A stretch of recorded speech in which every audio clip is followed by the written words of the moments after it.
જય દ્વારકાધીશ મિત્રો, ચાલો આજની વાર્તા શરૂ કરીએ. મા બાપને વૃદ્ધાશ્રમમાં જવાનું હતું, પરંતુ વિદાય વખતે દીકરીએ જે કહ્યું તે જોઈ બધા મહેમાનોની આંખો ભીની થઈ ગઈ. ચાલો જાણીએ. ગામના છેવાડે કાનજી બાપાની એક નાનકડી ઝૂંપડી. કાનજી બાપા અને તેમની પત્ની જીવીમાં આખો દિવસ બીજાના ખેતરમાં મજૂરી કરે, પરસેવો પાડે, ત્યારે માંડ 2 ટકનો રોટલો મળતો. પણ તેમના આ ગરીબ ઘરમાં એક એવો ખજાનો હતો જેની સામે દુનિયાની બધી દોલત ઓછી પડે. એ ખજાનો એટલે તેમની એકની એક લાડકવાઈ દીકરી, મીઠી મીઠી એટલે જાણે ઘરનો દીવો. આખા ફળિયામાં એ દોડતી હોય ત્યારે જાણે ઘરમાં કોઈ ફૂલ ખીલ્યું હોય એવું લાગે. કાનજી બાપા જ્યારે સાંજે થાકીને ઘરે આવે ત્યારે મીઠી દોડીને એમને વળગી પડે. એના હાથ બાપુના ચહેરા પર ફરે એટલે બાપુનો આખો દિવસનો થાક ક્યાંય ગાયબ થઈ જતો. જીવીમાં પણ પોતાની દીકરીને જોઈને હરખાતી.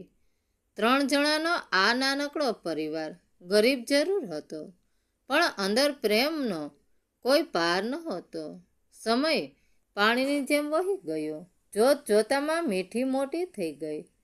હવે એના હાથ પીળા કરવાનો એટલે કે એના લગ્ન કરવાનો સમય આવી ગયો હતો.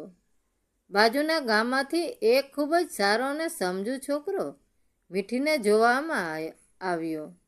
છોકરાવાળાએ મીઠીને જોતા જ હા પાડી દીધી. સગાઈ થઈ ગઈ અને લગ્નનો દિવસ પણ નક્કી થઈ ગયો.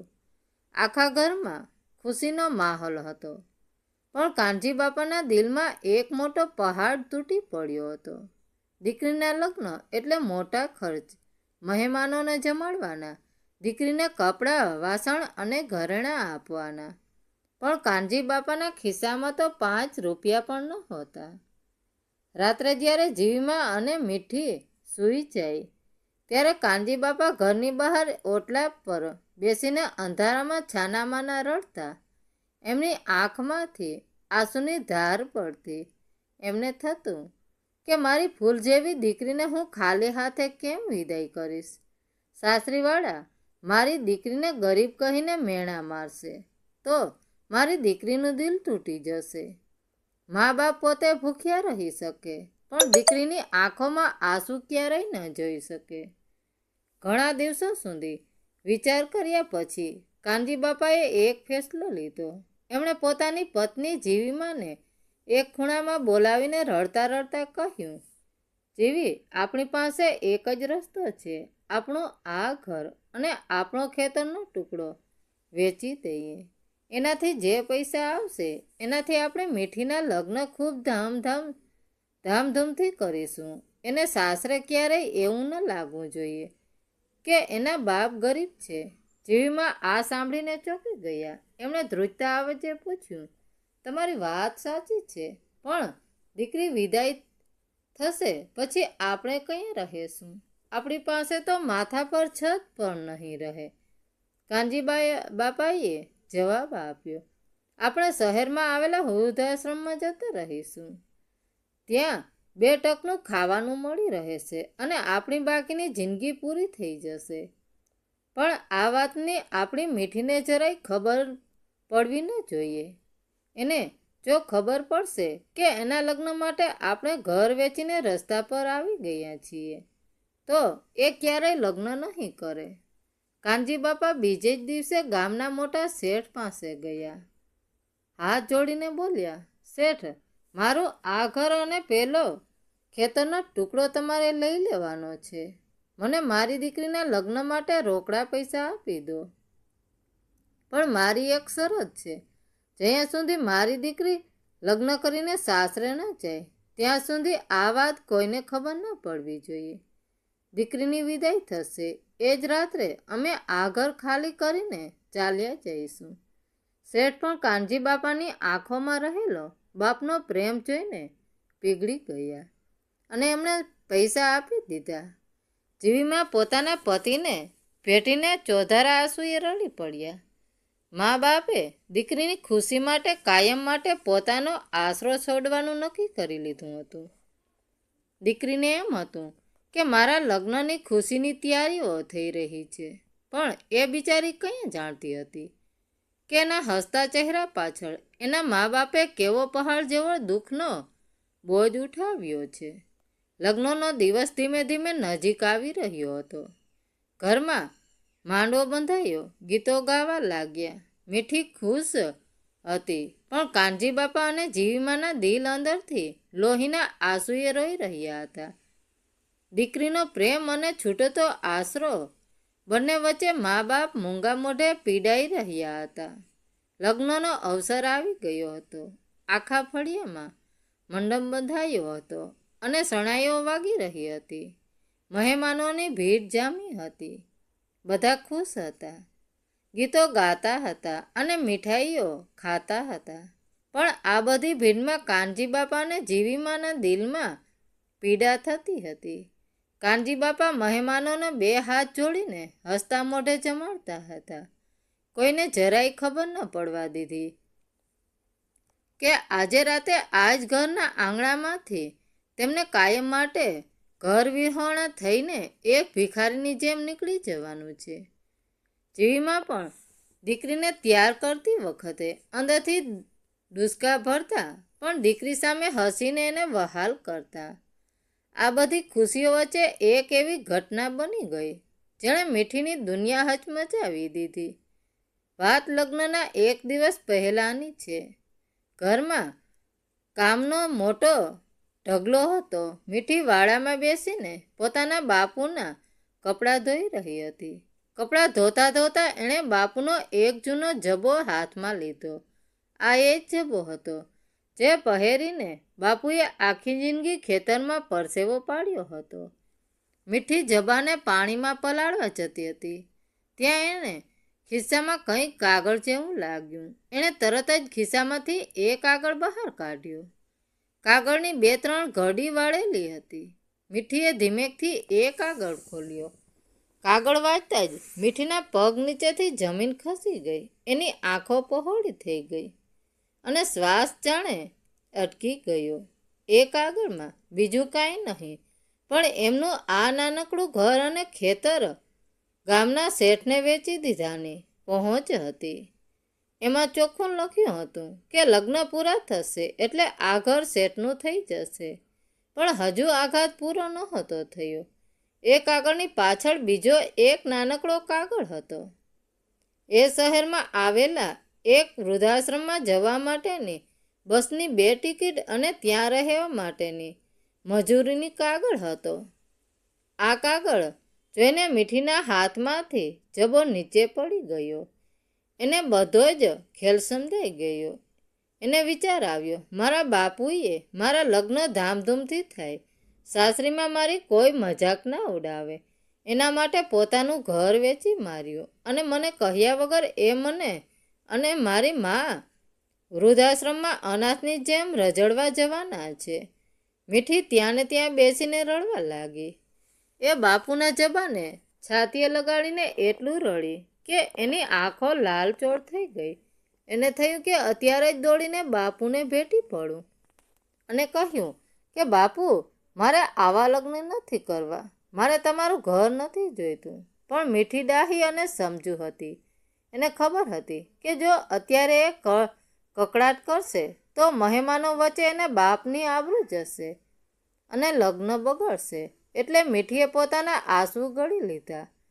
એણે કૂવા પર જઈને મોઢા પર ઠંડુ પાણી છાંટીને આંખો લૂછી નાખી. એ કાગળ એણે પોતાના પાનેતરના ખૂણામાં સંતાડી દીધો. પણ એના દિલમાં નક્કી થઈ ગયું હતું કે એના મા બાપને રસ્તા પર નહીં જવા દે. લગ્નની વિધિ પૂરી શરૂ થઈ એ પહેલાં મીઠીએ કોઈને ખબર ન પડે એમ પોતાના થનારા પતિને એક બાજુ બોલાવ્યો અને રડતા રડતા આખી વાત કહી દીધી. જમાઈ પણ ખૂબ ભલો અને સાચા દિલનો હતો. એણે મીઠીનો હાથ પકડીને કંઈક એવું વચન આપ્યું કે મીઠીને થોડી શાંતિ થઈ. થોડી વાર પછી લગ્નનો મંડપ સજાવા વાવ્યો. મીઠી પાનેતર પહેરીને મંડપમાં આવી. એની આંખો બાપુને શોધી રહી હતી. કાનજી બાપા દૂર ઊભા ઊભા દીકરીને જોઈ રહ્યા હતા. ફેરા ફરતી વખતે મીઠીની નજર વારે વારે એના બાપુ અને મા પર જતી હતી. એ જોતી હતી કે જે મા બાપે એને ખોળામાં રમાડીને મોટી કરી એ આજે એના માટે ઘર વિહોણા બની ગયા છે. જોતજોતામાં લગ્નની બધી વિધિ પૂરી થઈ ગઈ. હવે એ સમય આવી ગયો હતો જેને જોઈને કોઈ પણ પથ્થરદિલનો માણસ પણ ધ્રુસકે ને ધ્રુસકે રડી પડે. વિદાયની વેળા આવી ગઈ હતી. ઢોલના અવાજ ધીમા પડી ગયા હતા અને શરણાઈના સૂરમાં જાણે એક દુઃખ ભળી ગયું હતું. આખું ફળિયું ભેગું થયું હતું. મીઠી રડતી રડતી ઘરના ઉંબરે આવી. એણે પાછળ વળીને પોતાના ઘરને જોયું જ્યાં એ રમીને મોટી થઈ હતી. કાનજી બાપા અને જીવીમાં જાણે પથ્થરની મૂર્તિ બની ગયા હતા.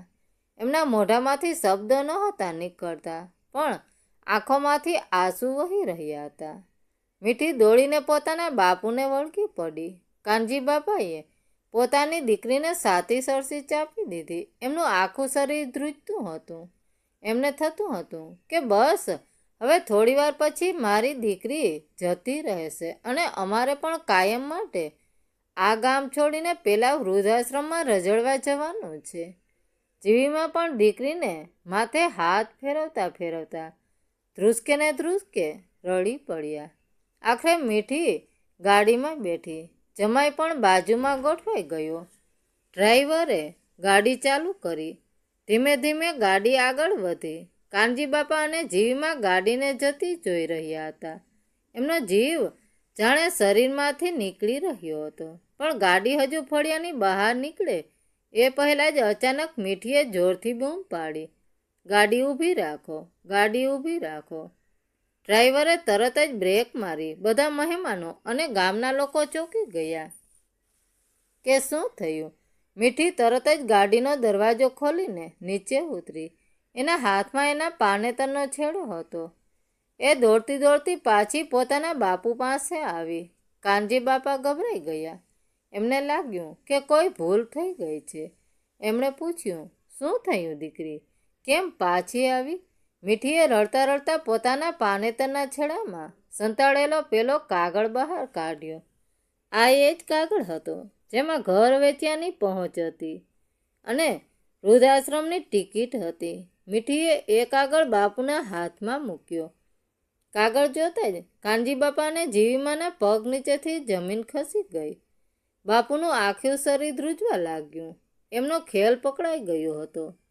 મીઠીએ બાપુનો હાથ પકડીને કહ્યું, બાપુ, તમે મારું ઘર વસાવવા માટે તમારું ઘર વેચી દીધું. તમે મને એટલી પારકી સમજી લીધી કે મને કીધા વગર તમે અને મા આજે રાત્રે અનાથની જેમ વૃદ્ધાશ્રમમાં જવાના હતા.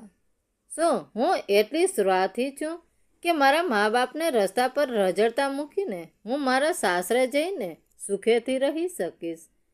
કાનજી બાપા રડતા રડતા બોલ્યા, દીકરી, અમે ગરીબ છીએ. તારા લગ્ન સારી રીતે થાય એટલે આ કરવું પડ્યું. હવે તું જા બેટા, તારું નવું ઘર તારી રાહ જુએ છે.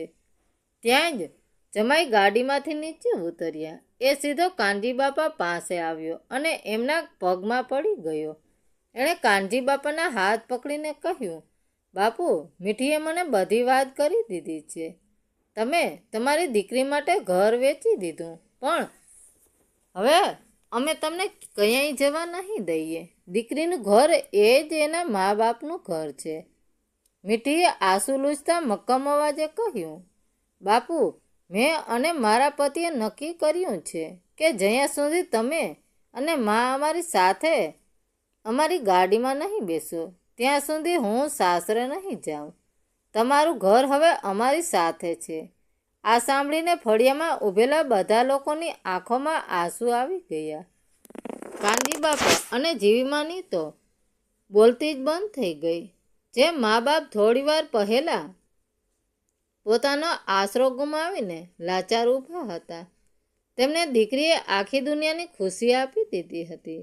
કાનજી બાપા અને જીવમાં ધ્રુસકે ને ધ્રુસકે રડી પડ્યા અને પોતાની દીકરી અને જમાઈને ભેટી પડ્યા. એક દીકરીએ વિદાય વખતે એવું કામ કર્યું કે મા બાપના બધા દુઃખ એક જ પળમાં ધોવાઈ ગયા. આજે ખરા અર્થમાં એક દીકરી પારકી થાપણ મટીને મા બાપનો સાચો સહારો બની ગઈ હતી. તો મિત્રો, વાર્તા કેવી લાગી? સારી લાગી હોય તો કોમેન્ટ કરીને જરૂર જણાવજો. ધન્યવાદ મિત્રો. રાધે રાધે. જય દ્વારકાધીશ.